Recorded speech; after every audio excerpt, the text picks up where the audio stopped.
would you give it up for these folks who were kind enough to do this for you guys, you know? Just awesome. All right, today's gone fairly smoothly, and I do have some time to open the floor to questions. Let's learn a little bit if we possibly can. Do any of you have any questions about any of the aspects of what you're seeing up here? Anything at all? Sir?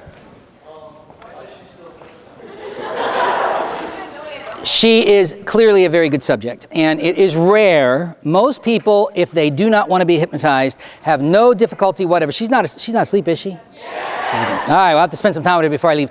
Most people will have absolutely no problem resisting being hypnotized if they want to. There is, however, a small percentage of people that are such good subjects that even if they don't want to be hypnotized. Oh, I forgot, we didn't wake her up. Oh, okay. Only the person who showed on touching eyes wide open at the count of 5, no longer a Martian wide awake, but the instant you sit down, you'll discover the man sitting to the right of you has the best smell you've ever smelled in your life. Best smell you've ever. Eyes wide open at the count of 5, 1, 2, 3, 5, oh, eyes wide open. All right, so what I was saying was that this person out there in the audience is clearly a very, very good hypnotic subject.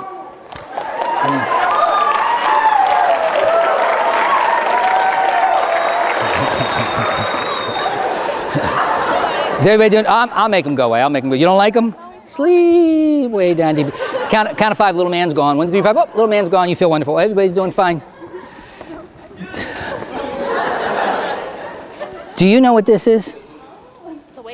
It's a wave. It's a wave. Yeah, it is. And what happens is it's contagious. If I touch either of your arms, the arm that I touch is going to get the wave too. Watch. Okay.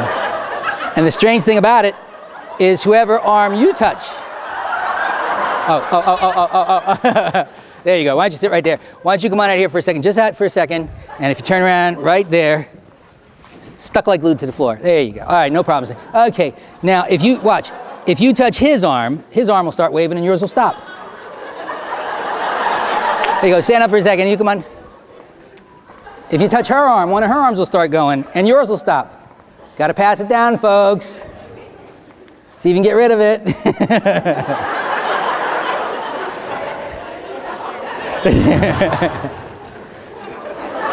I know, no.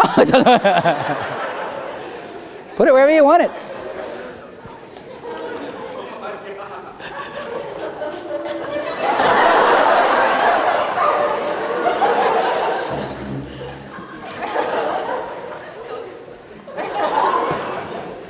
Hey, I'll tell you what, give it to me, I'll get rid of it. Bring it over here, touch my shoulder. Here, touch me. I'll get rid of it for you. Boom. All right. Hey, guess what? What? I'm going to send some magnetic energy to you. You're going to love it.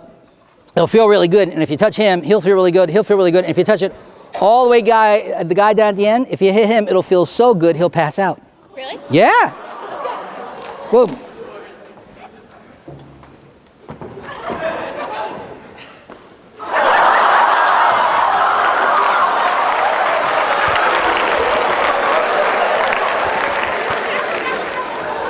Not stuck anymore. There you go. See if you can do it now. There you go, darling. Give these folks a round of applause. They are outstanding.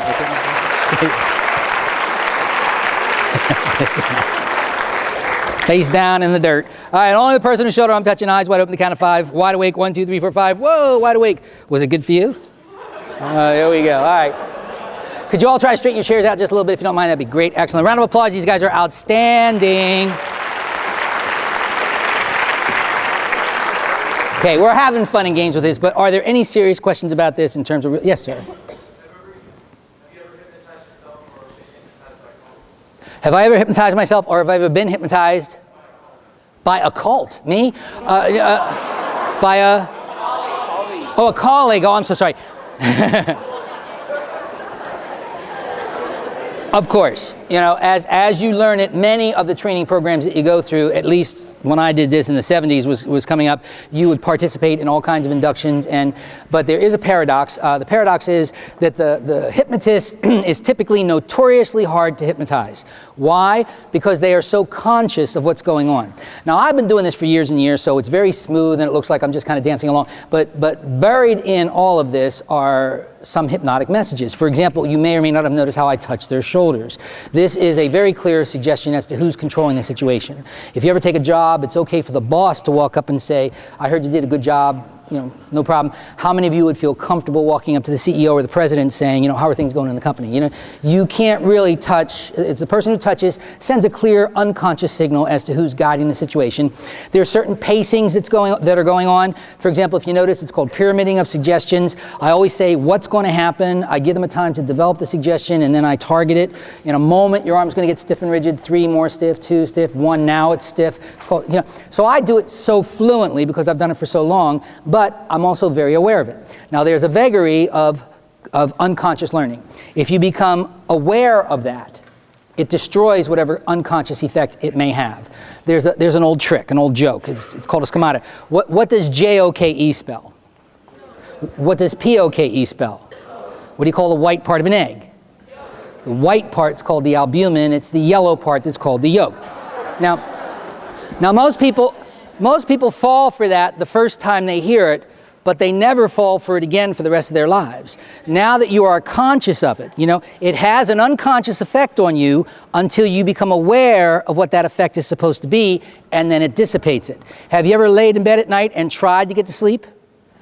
When I was a kid, I was fascinated. For a couple nights, I laid in bed. I wanted to be aware of falling asleep. Worst thing you could possibly do. You can't be aware of an unconscious process. It destroys it. So, to finish answering your question, yes, earlier in my life, I have been hypnotized, but were someone to try to do it today, it would probably be very difficult because I am very aware of what the phrasings are and what the techniques are. All of these has subtle cumulative effect that probably would not affect me as much simply because I'm so aware of it, if that answered your question. So becoming conscious of an unconscious process tends to destroy it. I can't see it with your hand up, but you're in the shade. Is that a man or a woman? I apologize. Yes, you're totally in the dark. It could be anything. Well, she's clearly not listening to me, is she? That's why we're going to spend a few minutes with her before I leave. There are some folks that are just such good subjects that were you to use a hypnotic patter, they're going to respond. In my career, I've had at least a dozen cases where I go through the audience and there's someone that's clearly a great subject, and I'll say, do you want to volunteer? And they will say, absolutely, no way, I don't want to do it. Of course, I'll say, fine, and then I come up and I do my thing, and then you hear people giggling. That same person who is so not going to do it is totally out now. It's rare, but there is a small percentage of people that are such good subjects, they'll do it invariably. They're known as somnambulistics, and they comprise roughly 2.14% of the population. Anyone else? Yes, sir.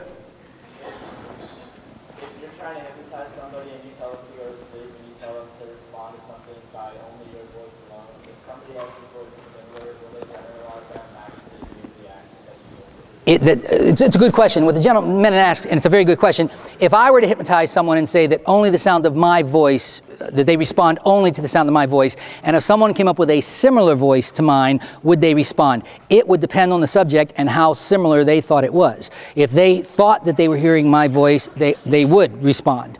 Although, when you get into the somnambulistic range, and in all honesty, there's 2 or 3 up here that could do this, but if you find a really good subject and you work with them long enough, you develop what's called a rapport. They pick up on your breathing patterns, your choice of words, tone of voice, speed with which you speak, a whole series of cues.